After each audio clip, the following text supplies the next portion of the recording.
Ladies and gentlemen, good afternoon. Thanks for this opportunity of addressing you this afternoon. Most of the journalism that I do these days is for Fairfax, the Sydney Morning Herald Online, businessday.com.au, but I still have some old habits from broadcasting days. I still like to start a show with a commercial.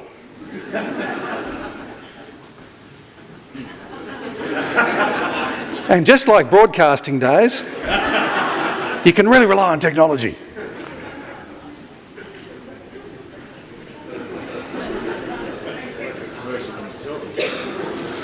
No, this is not the ABC 7 p.m. news.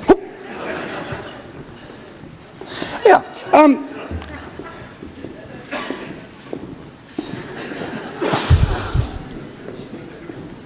Okay. Maybe we won't start with that commercial. Let's see what happens if I press this button instead. Nothing. Ah, well, okay. This is, after all,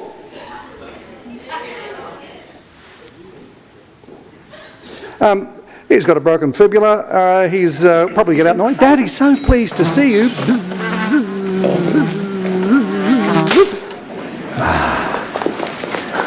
That killed him. That killed him.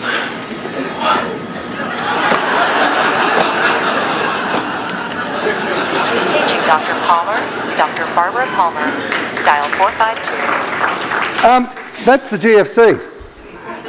It really is. Well, it's not the GFC, it's the subprime crisis.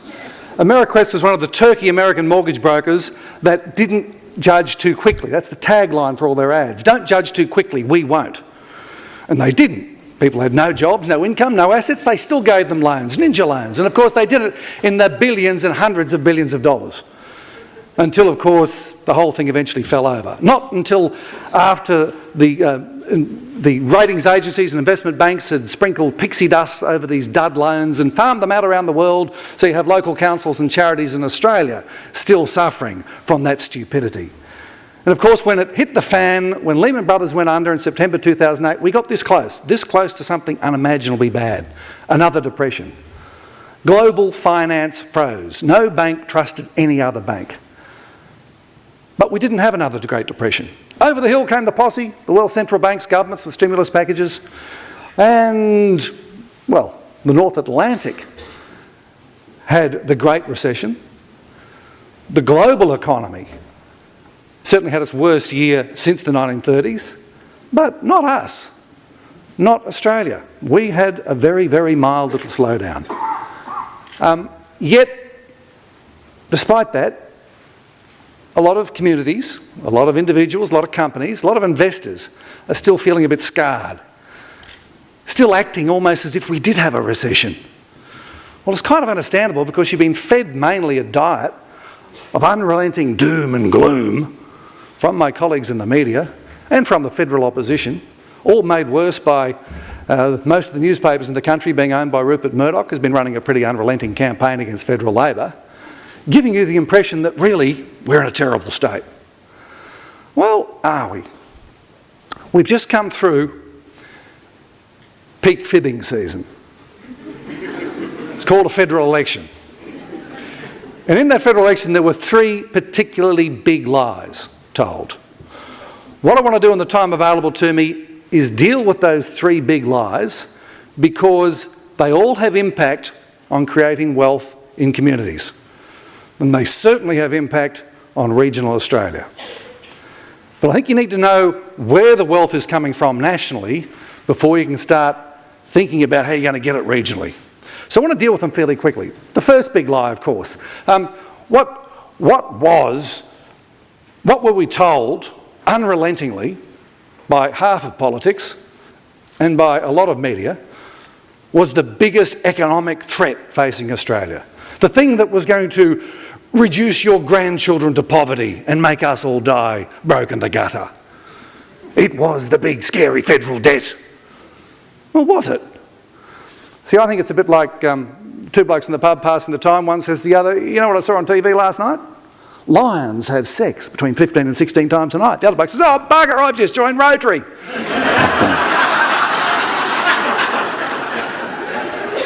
It's very important to be able to tell the difference between a lion and a Rotarian, particularly if you're visiting Africa at some stage. I think it's very important to be able to tell the difference between big debt and not big debt. Let's have a look at the big debt. I stole a lot of these graphs actually from the Treasury's update before the election. There's pretty much the rest of the developed world, their budget balances as a percentage of their economy going out to 2015. And look, Australia in the blue. Well, it should be black, shouldn't it? Well, we're back in the blue in 3 years. That's budget balances. Look at it another way. Government debt out to 2015. Japan knows how to run net debt. That's actually conservative. A lot of other figures put it a lot higher than that. But pretty much the whole of the developed world is looking at net debt of around 80% of GDP. And down in the corner, little tiny Australia. Where's our national pride? How can we call that net debt at belly rates? And we ran a similar sort of level of debt coming out of the 1991 recession, and we lived to tell the story, so what's all the hassle about? It's been an appalling lie. Here's Australia's economic history back to 1978-79. Early 80s we had the recession we didn't have to have, early 90s we had the recession we had to have, and since then we've had an unbelievable sequence. 2 decades of unbroken growth. We are going into our 3rd decade of growth. It just doesn't happen, but it has happened and it is happening. And our net debt helped make it happen. There was a whole pile of reasons why we didn't go negative last year. A whole pile of reasons. But the big spend was part of it. We had growth of 2.7%. The big spend was roughly 2.7%.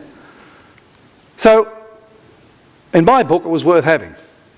Because what that bought us primarily, never mind the pink bats, well, okay, mind the pink bats. You can certainly complain about the federal government's execution. It was appalling on a lot of things. But in terms of macro policy, it was brilliant. It was brilliant. Because what we bought with that effectively was holding off the worst effects of Australia's genuine crisis. What we bought with the big spend was unemployment peaking at 5.8%, which is where it's bottomed in the 2 previous cycles. Quick trivia question for you. I've got a recurring theme of trying to keep perspective about where we are. What's Australian unemployment averaged over the last 30 years? More than 7%. More than 7%. And it peaked during the Great Recession at 5.8%. To my way of thinking, that was a good buy. Because if you let unemployment get away from you, even with strong growth, it takes years to pull it back. And it exacerbates Australia's real crisis, which is a lack of investment in people and skills and education, what the previous panel was talking about. That's Australia's real crisis. So, in my way of thinking, it was a good spend. Of course, what happens next depends on a forecast. And as you know, forecasting is a mug's game. On any given forecast, you've got at best 1 chance in 3 of getting it right. You're either on the money, above it or below it, and you get into trouble on either of those 2. This is the key forecast, the terms of trade. A phrase that only boring economists ever used until about 9 months ago. Now everyone's rabbiting on about it. Basically, it just means the difference in price between what we sell stuff for overseas and what we get paid for stuff from overseas. And it took off thanks to the commodities boom, had a little bit of a dip during the GFC and is now above where it was before the GFC and is rabbiting along furiously. Now the thing about forecasting isn't a matter of is it 100% safe and true, because no one can forecast something as complex as the Australian economy a few years out. Anyone tells you they can, they're lying. The question about a forecast is it credible? Does it make sense? Can you work with it and be flexible in building your wealth in your regional plans, your individual plans, and rolling with it? And my way of thinking, and I've been observing forecasters for a long time, clear number 1 in credibility, in talent and reliability in Australia is the Reserve Bank. The Reserve Bank of Australia is the best central bank in the world. It's got the record to prove it. If you're remotely serious about about wanting to know what's happening in our economy, and for that matter the global economy, you will make rba.gov.au a regular site to visit. rba.gov.au is the best source of economic information in the country. Even better than businessday.com.au, I hate to say. At least go there on the 3rd Tuesday of every month and read the Reserve Bank board minutes. Don't rely on financial hacks like me to interpret it for you. Because we just tend to pick out the narky, newsy bits. You know, bad news is good news. few scary headlines, make you read the paper, make you watch the TV. Don't trust us. We're not trustworthy. And sometimes what we pick out has a political bias anyway. Get it from the horse's mouth and it's the best source of information you can get. You see a speech by Glenn Stevens or Rick Battolino or Phil Lowe, the head of their economics department, read it. Because it will give you more information than you can get anywhere outside this day's conference. He quickly added. So, I think this is very credible. I think it's very credible because the Reserve Bank believes very strongly in it. In my hierarchy of forecasters, Treasury comes number 2, and that's their graph. And then the big 4 banks and BHP together is the next tier, and they're also on the same page. This wealth is continuing. The surge of wealth into the national economy is continuing. Here's the real two-speed economy. The top line is Asia excluding Japan. The blue line, pretty much the developed world, the US, Euro area and Japan. The blue line had the Great Recession, minus 4%. The red line didn't. The good news, folks, is that we're part of the red line. That's our economy. This is the real two-speed economy. That's what we're part of. Now, particularly in regional forums, you hear a lot about two-speed economies within Australia. I dare you to go and read the speech on rba.gov.au by Glenn Stevens that he gave in Shepparton a couple of weeks ago, maybe 3 weeks ago, where he basically said the two-speed economy in Australia is exaggerated. Yes, there are regional differences, but on a global scale, Australia is much more economically homogenous than most people ever think, because we have policies in place that kind of help. We have a taxation system, most recently or potentially added to by the Mineral Resources Rent Tax, which does move money from where it's being made most to where it's being made least. We have a relatively mobile workforce. We should have a more mobile workforce. We have a relatively mobile workforce.